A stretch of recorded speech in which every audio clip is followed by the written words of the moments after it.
Solution है ए solution of 0.1 mole of a metal chloride MClX दे रखा है, ठीक है। रिक्वायर्ड 500 ml ऑफ 0.6 मोलरिटी दे रखी है AgNO3 की। Solution for complete PPT. The value of x यानी MClX है ना, इसमें x की वैल्यू बतानी है। अब रिएक्शन एक बार स्टोइकियोमेट्री से इसको कर लेंगे अपन। कैसे करेंगे, पहले तो रिएक्शन लिखो, मेटल क्लोराइड की रिएक्शन AgNO3 के साथ में करवानी है, तो आप रिएक्शन करवा लो MClX की रिएक्शन करवाओ किससे, AgNO3 से। AgNO3 से रिएक्शन करवाएंगे तो क्या बनेगा भाई, M मेटल का के साथ NO3 और ये X प्लस AgCl, ये हुआ। अब यहां पे देखो ClX है तो बैलेंस कर लो रिएक्शन को, तो ये X हो जाएगा। अब AgX हो गया तो Ag को इसको भी यहां पे X और से मल्टीप्लाई कर दोगे, यहां पे X से मल्टीप्लाई कर दिया, ओके।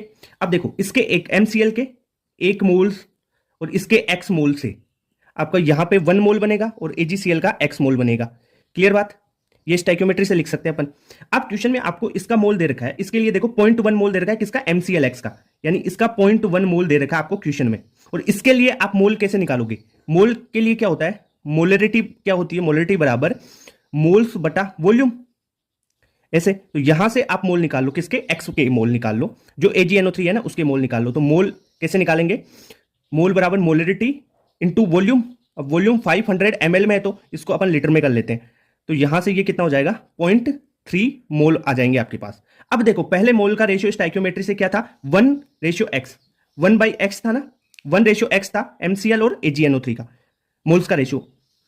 क्वेश्चन में दे रखा है MCl के कितने मोल है, 0.1, और अपन ने यहां से देखो इस वैल्यू से अपन ने मोल निकाल लिए AgNO3 के। पहले कितने दे रखे थे, यहां स्टोइकियोमेट्री से निकाले x और पहले क्वेश्चन से अपन ने निकाल लिए 0.3, तो ये रेशियो कितना हो जाएगा, 1:3, यानी 1:x क्या हो जाएगा, 1:3। तो x की वैल्यू कितनी आ जाएगी, 3, यानी रिएक्शन क्या हो जाएगी, ये रिएक्शन हो जाएगी MCl3 प्लस 3AgNO3 से बन जाएगा MnO3 whole thrice plus 3AgCl। यहां पे आपको ये भी पूछ सकता है कि जो मेटल की ऑक्सीडेशन स्टेट है ना वो कितनी है, तो M यहां पे +3 ऑक्सीडेशन स्टेट में है, ये भी ध्यान रखना, क्योंकि x की वैल्यू x क्या है भाई, इसकी ऑक्सीडेशन स्टेट ही तो है। ये सारे क्वेश्चन घुमा सकता है कैसे भी, तो आपको तैयार रहना चाहिए। ये पूछ सकता है, ये पूछ सकता है। आपको तो क्वेश्चन में क्या पूछा है कि x की वैल्यू पूछी है, तो करेक्ट आंसर 3rd हो जाएगा।